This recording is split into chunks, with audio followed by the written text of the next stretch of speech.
ડભોઈ શહેરમાં વિકાસના કાર્યો બાદ વહીવટી તંત્રની ગંભીર નિષ્કાળજીનો વધુ એક કિસ્સો સામે આવ્યો છે।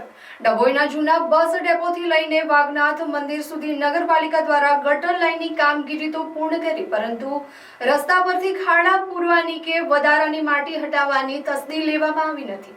પરિણામે ચોમાસાના શરૂઆતી વરસાદોમાં આખો માર્ગ બિસ્માર બની ગયો છે, જેથી સ્થાનિકો તેમજ વાહન ચાલકો ભારે હાલાકીનો સામનો કરી રહ્યા છે।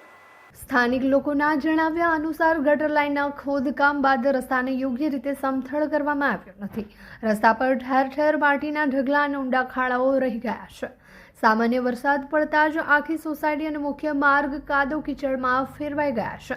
રોજબરોજ અનેક ટુ વ્હીલર અને ફોર વ્હીલર વાહનો આ માટીમાં ફસાઈ રહ્યા છે, જેના કારણે ટ્રાફિક જામ અને અકસ્માતનો ભય સતત તોળાતો રહે છે। વાહનો તો દૂર પગપાળા ચાલવું પણ મુશ્કેલ બની ગયું છે। ખોદકામ બાદ રસ્તાનું વ્યવસ્થિત પુરાણ ન કરવા બદલ ડભોઈ નગરપાલિકાના સત્તાધીશો સામે સ્થાનિકોમાં ઉગ્ર રોષ જોવા મળી રહ્યો છે। લોકો સવાલ ઉઠાવી રહ્યા છે કે શું નગરપાલિકા જાણી જોઈને લોકોને આવી પરેશાનીમાં રાખવા માંગે છે? હાલ તો આ વિસ્તારના લોકો અને વાહન ચાલકો ત્રાહીમામ પોકારી ઉઠ્યા છે અને નગરપાલિકા દ્વારા વહેલી તકે માટી હટાવી રસ્તાનું યોગ્ય સમારકામ કરવામાં આવે તેવી લોકમાંગ પ્રબળ બની છે। હવે જોવાનું એ રહેશે કે કુંભકર્ણની નિંદ્રામાંથી પોઢેલું ડભોઈ નગરપાલિકા તંત્ર આ પ્રશ્નોનો નિકાલ ક્યારે લાવે છે અને પછી જનતાએ હજુ પણ આ યાતના ભોગવવી પડશે।